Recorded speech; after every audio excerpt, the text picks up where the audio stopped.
Hey guys, welcome to today's video. We're going to be breaking down the Dolphins season. It's a full season recap and analysis video. Before we get started though, please drop a quick like and a sub on today's video. That would really help my channel grow. I'd really appreciate that. With that said, let's dive right into the video, and I hope you enjoy.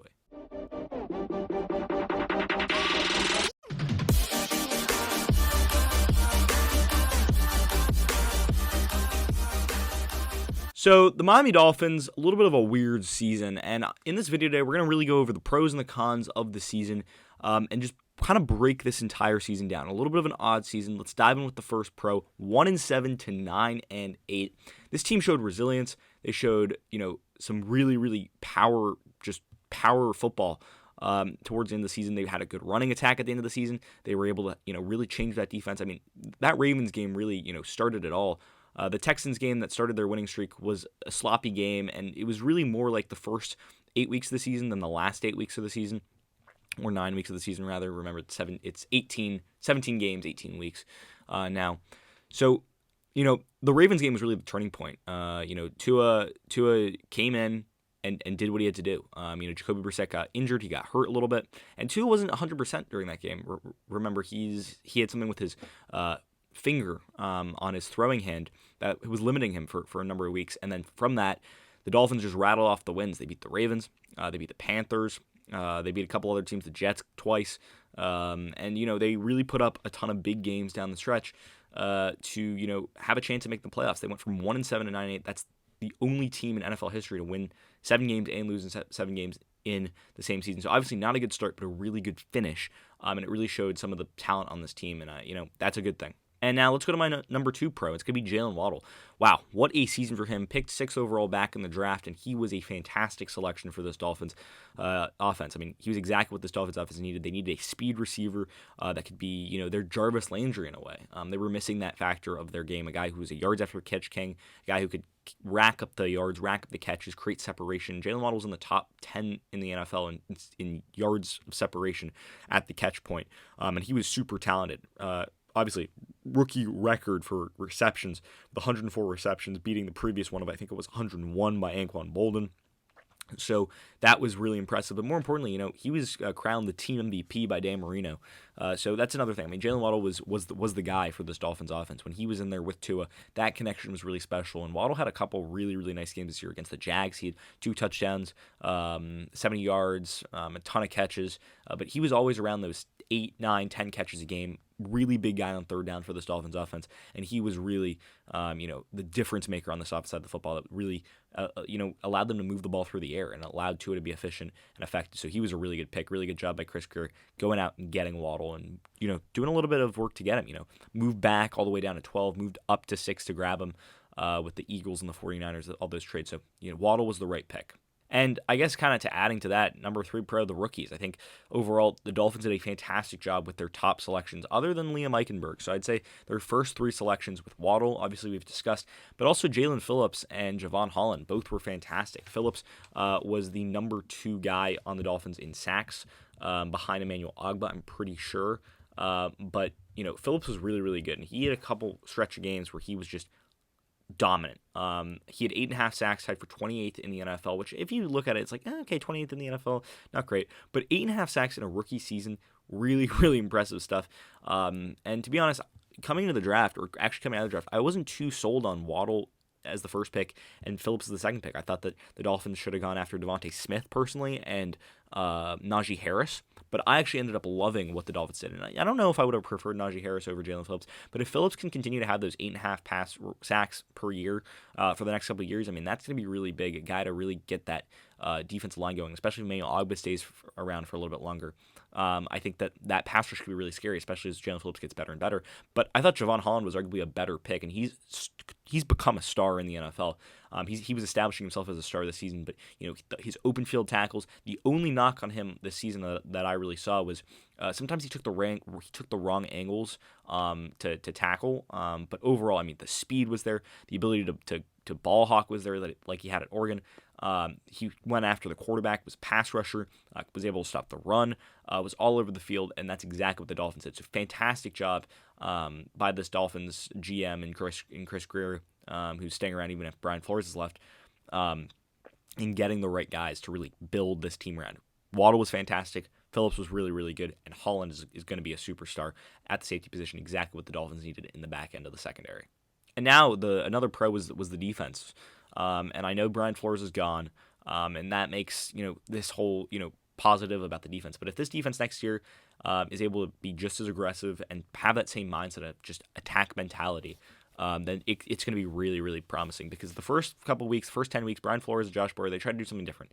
They tried to change their defense up a little bit, but against the Ravens, they went back to that old blitz-heavy style man defense, and they excelled. I mean, Andrew Van Ginkel, you got Jevon Holland rushing the passer, Brandon Jones rushing the passer, Christian Wilkins had arguably one of the best seasons by defensive lineman in recent time. He was really, really good under the radar too. No one nationally is talking about Christian Wilkins, but he had 89 solo tackles. That's tied for the NFL record for tackles by a defensive lineman in a single season. Wow, like he really showed up, and Christian Wilkins is the guy to build around on that defensive line. Zach Sealer had a fantastic season stopping the run. Raekwon Davis wasn't as big this year as he was last year, in my eyes, stopping the run. But this Dolphins defense was really good, and at the beginning of the season, they were almost dead last in every category, and even towards the middle of the season. But towards the end of the season, they ended up getting back towards about average. But for those last couple of weeks of the season, maybe the last 7 or 8, they were top 5 in most categories. I mean, they led the NFL in sacks for a reason in those last couple of weeks. They were if you watch that Dolphins versus Saints games, you would know how deadly this Dolphins defense is. And I thought that they played really well. Xavien Howard had another fantastic season. They found their safeties of the future for the next few years, at least in Jevon Holland and Brandon Jones, their young safeties. Jerome Baker didn't have the best year, but still at the heart of that defense, Andrew Van Ginkel was there. He played well, and Emmanuel Ogbah did Emmanuel Ogbah type things with Christian Wilkins having a great season, and Jaelen Phillips that we've talked about as a great season. So overall, the defense really in the second half of the year stepped it up. If they play like that next year, this Dolphins team will be a playoff team, as they should have been last year. They should have been this year. I mean, if they beat the Jags or the Falcons, they're in the playoffs. But it is what it is. The Dolphins didn't get the wins down the stretch, but the defense played really well down the stretch, and that was their driving force. The Dolphins are going to need to be a defensive heavy team, a defensive minded team, if they want to make some noise next season. And how about we talk about Tua Tagovailoa, who I think is a pro too, or one of these pros here. Tua, if you look at the stats, they're not the prettiest. 16 touchdowns, 10 picks, 2,600 yards about. But this guy, I think, really stepped it up from year 1 to year 2. Year 1, he looked. I was just watching Tua highlights just a couple minutes ago, actually, before this video, because I'm going to do a Tua breakdown video at some point. And I was looking actually back at his 2020 rookie season highlights, and he looks awkward. He just looks awkward moving the football. It looks awkward running. And remember, he came off that big hip injury. But this season, he looked fluid. He looked clean, and he looked in sync. His timing was down. His arm strength was 100% better. His deep ball accuracy was better. His accuracy in general. I mean, he through 15 or 16 weeks of the season was leading the NFL in accuracy. Ended up that game against Tennessee really ruined that stat just because he had to throw the ball so many times, and the conditions were not there, and Dolphins receivers were dropping everything, so that kind of derailed that that quest for being the most accurate quarterback in the league. But to his numbers, he was on a stretch from weeks, from that Ravens game to the Saints game where he was electric. He was arguably the best quarterback in the fourth quarter in that stretch, in that span of 6 or 7 weeks. But Tua was getting it done. He really was. And I thought that the arm strength was better, his timing was better, but more importantly, his decision making was better, and his ability to run and utilize his legs was better. And I thought he had a really big season that showed that he has potential for the future. And I think he's the guy to build around, especially if you get an offensive line for him. I mean, he was getting the ball so quickly, but he was being really smart with his decision making, and he ran the RPO to perfection. So I think Tua, he's the guy to build around. And I thought that his progression from year 1 to year 2 was really, really, really special. And I think that's going to need to keep happening if this Dolphins team wants to, move on. But, I liked what I saw from year 1 to year 2. Year 2, however, I don't think is enough for Tua. So I still want to see that improvement from year 2 to year 3. But the things that he had to do were definitely there, and they shined at times. He made those deep balls. He, when given the time and given the opportunity, he tried to put the ball in the right spots, and he did. And overall, if there's enough to line around him in a run game, Tua is going to be scary because he's the perfect quarterback when you have a good run game and some solid players on the outside. And with him and Jaylen Waddle, wow, that Dolphins offense can be really scary. Now, though, let's look at the cons. And number one for me, it's got to be the O-line. The reason the Dolphins were not able to be successful this season was the O-line. It's just that simple. This offensive line was terrible. I don't know if there's one player on this offensive line that I would like to see back next year other than Robert Hunt, who I thought actually had a solid year. Liam Eichenberg, as a rookie, not good. Austin Jackson at left guard, not good. The rotating and revolving door at center, Michael Dieter, no. The Dolphins need to target a center this offseason because Michael Dieter was not the answer, and Austin Reiter for those couple of games was just awful. And then at right tackle, Jesse Davis. Jesse Davis is a fine sixth offensive lineman, but he should not be a starter in any way, shape, or form. And Solomon Kinley wasn't able to really see the field that much this year, just because he wasn't playing well and other guys beat him out to the position. So this Dolphins offensive line was horrendous. They need to put so much money into the offensive line this offseason. Remember, they've got a lot of cap space. They've got over about $80 million, just shy of $80 million. I think it's like $77 million in cap space this offseason. Sure, they got to sign some guys. They got to sign Gesicki if they want to. There's a couple of other decisions they got to make. But the O-line has got to be the number one thing because there was no run game this season and there was no O-line. There was no pass protection whatsoever for Tua. He had to get the ball out so quickly. So the O-line was awful. Another thing I want to talk about, Brian Flores, as a con. Obviously, Brian Flores led them to a 9-8 record, second winning season, back-to-back years. And to be honest, I thought he did a good job. Some of his decision makings, especially him throwing challenge flags, was normally terrible in the season. But overall, I thought he did a solid job. The thing though is, obviously, he got fired. And the reason he got fired was the relationships in the building. Obviously with general manager Chris Grier, with Tua Tagovailoa, he had no faith in Tua Tagovailoa whatsoever. That's what reports coming out of Dolphins, camp or what it sounds like by Omar Kelly, Sun Sentinel reporter. But B-Flow, his time's done. With the Dolphins, and I think he's going to be a good coach somewhere. I think he's got the skills and he's got the game planning, and he knows what he's doing. But I don't think he understood what it took with the Dolphins, because he wanted more control than probably would have been allowed, really. And Stephen Ross fired him, and that is what it is. And the Dolphins are going to move on, but they have a big vacancy at head coach, and it'll be interesting to see who they go out and get. But nonetheless, Brian Flores is going to leave a hole because he led the Dolphins from really much nothing to 2 winning seasons in back-to-back years, which was the first time that happened since 2000 or something like that. And he beat the Patriots multiple times too. Was really good in the end late in the season, getting his team back into the playoff hunt. So overall, Flores did a good job in Miami, but it'll be interesting to see. Obviously, he wasn't creating good relationships in the building, and that's really important when you're trying to win football games. And kind of like the O-line, there was no running game, and that was partially because of the O-line, but also the Dolphins just couldn't find a good running back until the end of the season, where they had Duke Johnson, who was actually really good. That power running game, and his ability to score touchdowns, and really get to the end zone and find the end zone. And he rushed for over 100 yards in multiple games towards the end of the season. So I thought Duke Johnson was absolutely fantastic at the end of the year. But where was that heavy run game for the first couple of weeks? Myles Gaskin was non-existent. And he showed up at times, but the Dolphins were not regularly feeding him. Malcolm Brown got injured. Savon Ahmed barely saw the field. And then they brought in Phillip Lindsay. That wasn't really an answer. But Duke Johnson, towards those last 4 or 5 weeks to the end of the season, he played really well. But at the end of the day, the Dolphins need a good run game if they want to run the RPO to perfection. That's how it's going to have to happen, or else the passing game isn't going to open up. So here's the thing the Dolphins need to do this offseason. They need to invest in a running back. I think in the draft is where they really look. Because if you look in recent history, there aren't too many good running backs you get out of free agency.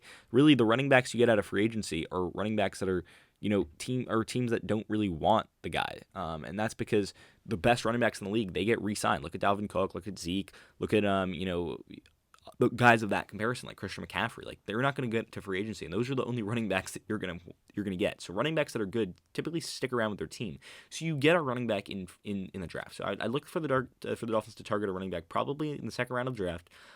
Because their run game was non-existent this year, and Duke Johnson is not a long-term answer either. And this is kind of an obvious of the season, but they missed the playoffs, right?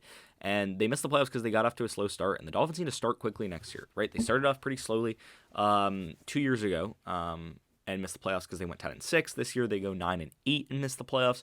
But they were in that playoff hunt, and that's the thing though. Like, if they lose to the Jags in a bad game in London, they lose to the Falcons, a game they should have won.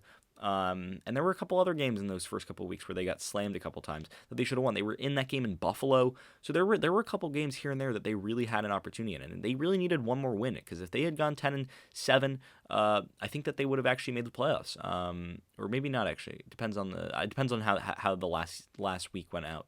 But they win against the Jags, they win against the Falcons, they're in the playoffs, and they got to just start better, right? You lose if they beat the Titans, they're in the playoffs too, but.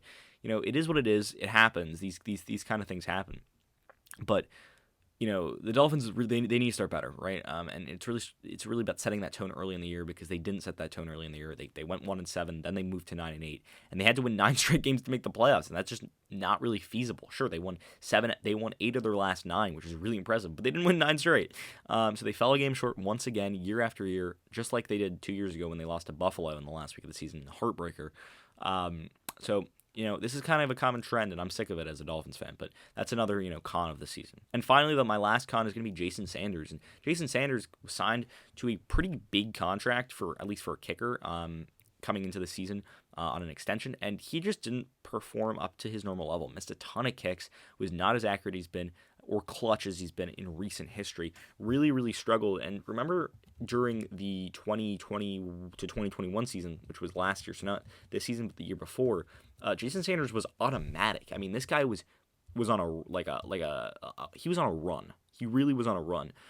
If you look at his 2021 stats, which I'm just pulling up here, he was 92.3% on field goals and 100% on extra points. And this season, he was 74.2% on field goals and 97.1% on extra points. So he missed an extra point, and he missed 8 field goals out of 31 attempts.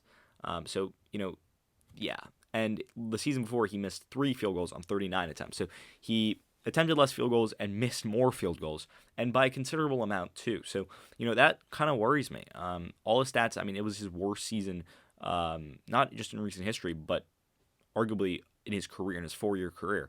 2019 wasn't exactly the most pretty season for him either, but at least he put up better stats. So overall, it is what it is. Sanders has got to play better next year if he wants to keep his job, because that's not the kind of kicker you're paying all pro money to for what we saw on the field in 2021. So the special teams has got to be better too if the Dolphins want to win some games. So with that said, it was a tough season for this Miami Dolphins team. I mean, obviously the O-line was really big, a big issue for them, but really they missed the playoffs, and this was a team that should have made the playoffs if you looked at them at the beginning of the season. Tua has got to play better next year, but I thought that the improvements he made from year 1 to year 2 were absolutely phenomenal, and it's really going to come down to who's going to be the head coach for the Dolphins next year and how can they get this offense going, because I really hope it's an offensive-minded coach, because I think that they could really make this offense special with some of the pieces they have in place, especially with the money they have too. Build an offensive line, get a run game. Wow, Tua could be really good. So overall, this Dolphins team needs to make the playoffs next year. Also, I'm going to get very fed up, but they have a playoff caliber team. They really do, and they should have made the playoffs this year. I know they started 1-7, but they should have won a couple of those games. Even if they were 3-6 halfway through the season, you win 6 straight games. And I thought there was some really good play in that, and there were some really good positives from the season, but there were also a lot of negatives. But look for the Dolphins to really rebuild this year, try and add a ton of those pieces that they need just to get over the edge, and then they're going to be in the playoffs hopefully. So it'll be interesting. It'll be an interesting offseason. But overall, this Dolphins team in 2021, they were exciting to watch in the last half of the year. The defense was there, the offense was there, and Tua Tagovailoa looked very good. So that's really all the Dolphins really need. But at the end of the day, they need to make the playoffs, because 2 years of missing the playoffs by 1 game is just heartbreaking for the Dolphins fans. So it'll be interesting to see what they'll do over the offseason, how they'll improve with the cap space they have, and with what they need to do, especially with a new head coach. And with that said, that's pretty much going to end the video for today. Did you agree with my analysis? Why or why not? Leave your comments and thoughts in the comment section down below. I'd love to hear what you guys have to say. Also, if you're new around here, please drop a like and a sub on today's video. I'd really appreciate that. And with that said, I hope you enjoyed the video. And until next time, see ya.